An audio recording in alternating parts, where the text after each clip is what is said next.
How's it going, you guys? It's Marshall here, and today we're with my relatively cheap BMW M5 project car.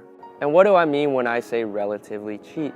And what I mean by that is, unfortunately, I'm not one of those big YouTube guys who can make a living selling content to you guys. Go out there and buy a $3,000 to $4,000 car off some Copart salvage lot that doesn't run, doesn't drive, and needs a full restoration. Unfortunately, that's not within my means, and I don't really have the means to build a car like that or really think it's worth my time and hassle. When I mean relatively cheap, I'm like you guys, and I'm looking for a high mileage driver's car with a clean title that runs and drives. I'm sure many of you guys have gone out there and looked at these cars for the $10,000 to $12,000 range and thought, wow, that's a lot of car for 10 grand. E39 M5 V8 6-speed manual. But I've just been scared off by all the horror stories you've read online, or scared off by those high maintenance bills that you've read about. And that's sort of exactly the same boat that I've been in until I went ahead and bought this car with 190,000 miles for $10,000. And now one of the things I've always said about this car is that there's no such thing as a $10,000 E39 M5. No matter what, this car will find a way to become a $20,000 car. That's a statement that the previous owner can attest to. The guy told me his story. He said he got the car for 2 years. He picked it up for $9,000 with 170,000 miles. He thought, he got a cheap M5 for a good deal. Literally in 2 months, the Vanos started ticking. So he went in, did the Vanos with Bison units. He redid the timing chain guide, and he got WPC coated rod bearings installed on this thing. Then after he did all that engine work, he wanted to go about and make the car drive correctly, so he went in underneath, refreshed the entire front end suspension, all the bushings have been swapped, new tie rod ends, new center steering links, and then the entire rear differential and rear axles have been replaced with a car with 95,000 miles. So it has new rear differential bushings, the center diff bushing, all these things that always fail on these cars once they start getting up there in the higher miles. It's not just the engine to worry about on these older cars with higher miles, especially on these M cars. All those rubber bushings, they start failing on these cars, and they're sort of a pain in the ass to go under there and replace all of them. So that's all been done. You also put the car on BC coilovers, and they actually ride really nice. And the car just drives super smooth now after all that suspension work has been done. So with all of that, this guy's $9,000 M5 quickly turned into a $20,000+ M5 within just 2 short years. So that's basically everything good about this car, and all the reasons why I ended up buying this car. Because the previous owner sank well over 10 grand into the drivability and reliability of this vehicle. And so now let's talk about everything wrong with my $10,000 and hopefully not, but probably soon to be $20,000 M5. And so we'll just go ahead and start with the front end, and we'll work our way around to the driver's side here. And the first thing I want to point out that I noticed after I bought the car, disappointingly so, is that when I turn on this headlight, unfortunately it's not a xenon. And so now that I went ahead and got that turned on, as you guys can see clearly, this right here is a halogen projector. So I had to go ahead, order myself a new OEM xenon headlight for this side here. And I don't know if you guys noticed, but if you take a look underneath the car, there's a piece of cardboard there. And the reason that's there is because the power steering hoses are leaking, and this thing has been bleeding power steering fluid all over my driveway. So just another thing to fix. And so let's talk about this hood and the paint. So this car is in this Imola red color, and if you guys don't know, that's one of the main reasons I bought this car actually, is that this and Alpine White are the 2 rarest colors made on the E39 M5 chassis. They actually only sold 500 of these, I believe, in North America, and 738 of these worldwide in the Imola red color. And honestly, I like it on this car because the car is so understated and such a sleeper that even it being in red, it doesn't even stand out too much. It wasn't like my NSX that was just super flashy and super bright. This car still looks rather understated in this red color. So unfortunately, you know, when you look at the hood here, this Emola red paint isn't in the best condition. To be fair, you know, the hood didn't look like this when I bought it. Okay, it didn't have these dents here and here.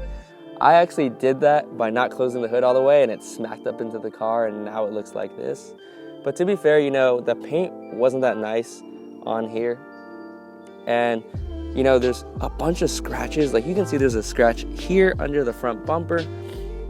There's parts of the car that where the OEM paint and the panels I can tell would look really nice with the paint correction. But there's enough here and there that ultimately, you know, I just want to go ahead and respray the whole car to make it look nice, to make it look new. So that's another thing for this car, you know, is that I'm probably going to respray the whole car and give it a new paint job. All right, so moving on to the side of the car, like I said, the paint theme continues, and it's not in the best shape. You know, it's got dings and scratches, and it's sort of faded everywhere. You know, this door's pretty good, but then when you move back here, you know, there's a big dent here where the paint's been chipped off completely, and then there's like dents and like black scratch marks here, and then the side skirts look, the red looks pretty faded on them. You know, granted, you know, I could probably clean up a lot of this with some paint correction and a nice detail, but you know, I'm already going to be touching up enough of it where I just want to go ahead and respray the whole car so it looks nice and new. And then continuing that, you know, there's a bunch of paint chips on the rear quarters. Same thing with the right side. You know, the rear quarter panels just have a lot of paint chipping off of them. So that's something that needs to be addressed. And then the other thing, as you guys can see, is that these black trim moldings on the doors, same thing with the right side of the car, have just been completely faded, and they don't even look black anymore. They look gray almost.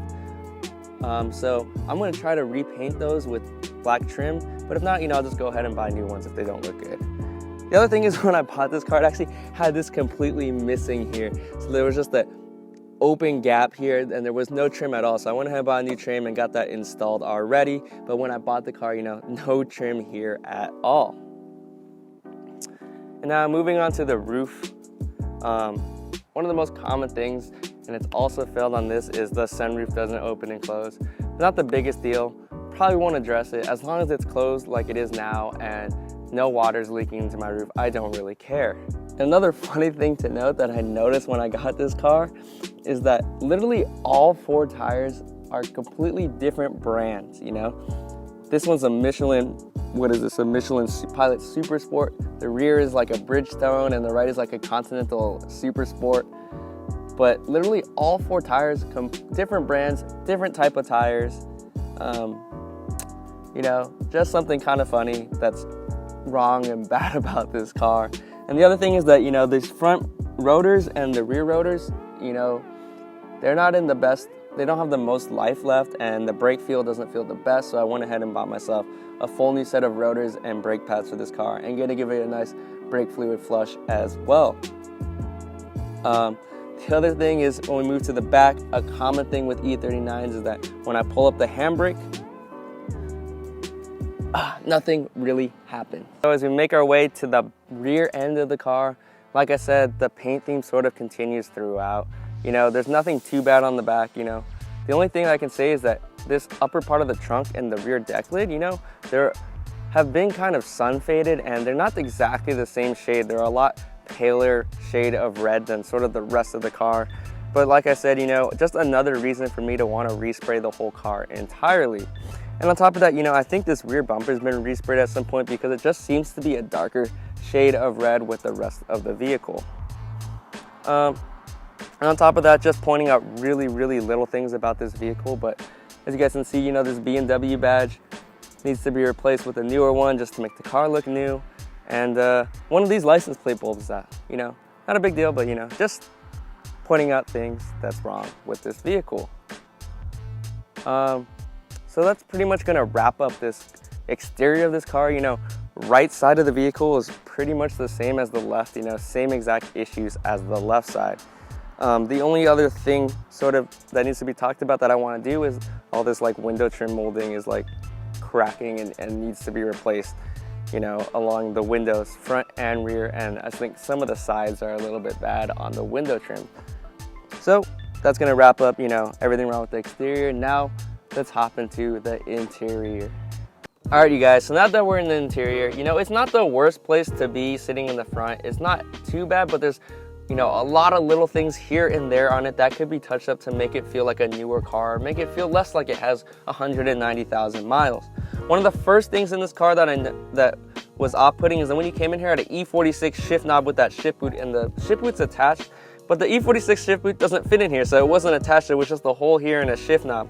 So I went ahead, got a ZHP knob already, and got a Colby Alcantara shift boot, replaced that, and now it looks nice and neat, and it's got a nice weighted little shift knob on here.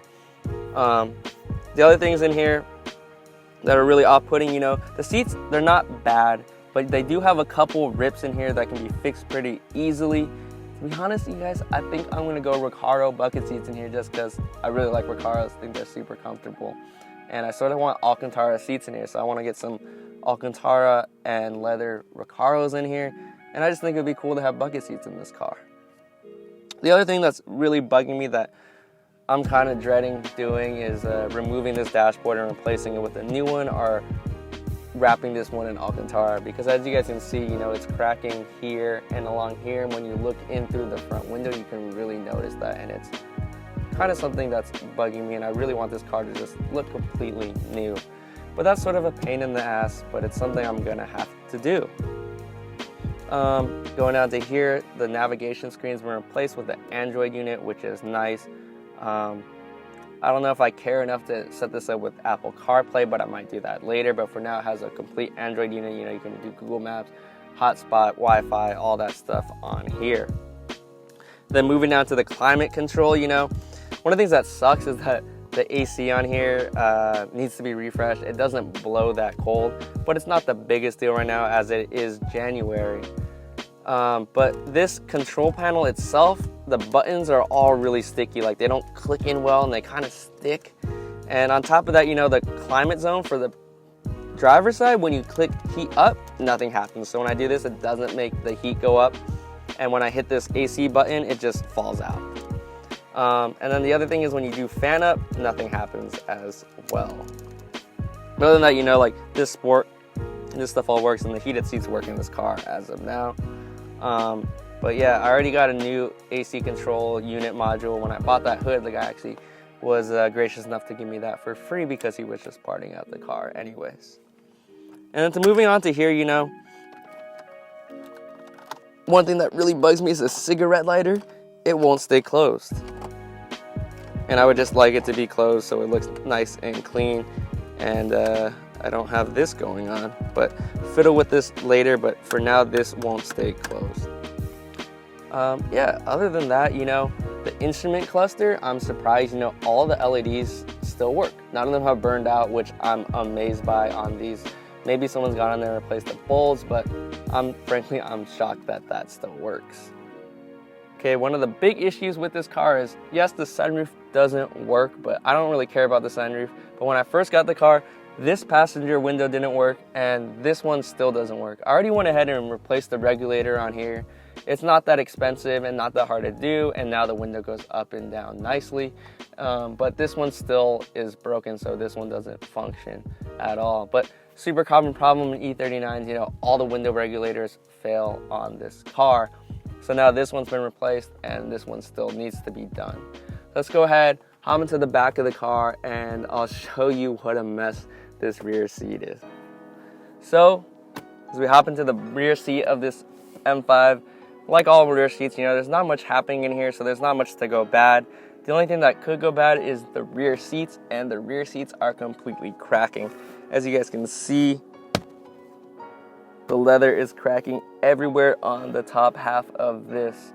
So, like I said, you know, I'm just gonna wait to see if I can find another heritage seat used online, or if I just go ahead and get it reupholstered. But I feel like that's gonna be pretty pricey on this car, doing the entire rear back in leather again. So I'll go see what I can do about this, but this is how the rear seats look. You know, they're completely cracked all on this top half. The bottom half is fine, so I think someone left this car out in the sun or something, where the sun was coming from the back window and it just kind of cracked this whole back, unfortunately. But yeah, you know, that's basically it on the back. Oh yeah, and this thing is missing, so I gotta re-put this back up here. But for now, you know, this part is missing out of the headliner. Yeah, that's pretty much the interior of this car. You know, like I said, this back seat is the worst of it. You know, this cracking and all this stuff going on in the leather is a real eyesore. But, you know, not a big deal, little things. And like I said, you know, the car runs and drives very nicely as of now. And frankly, that's all that really matters. When I got behind the wheel of this car, I'm already really enjoying this car. It honestly just feels like a really big E46 M3. It feels just as sporty, the steering feels just as tight, and it's such a fun car to drive, especially with that amazing V8 growl coming out of the rear of this thing. Yeah, so that's gonna be doing it on this video. You know, stay tuned. You know, hopefully this car looks like it has 100,000 miles or even 40,000 miles sooner than later. So go ahead, give you guys a startup, let you guys hear this thing. But until then, until next time, you know, peace out, and thanks for watching the video.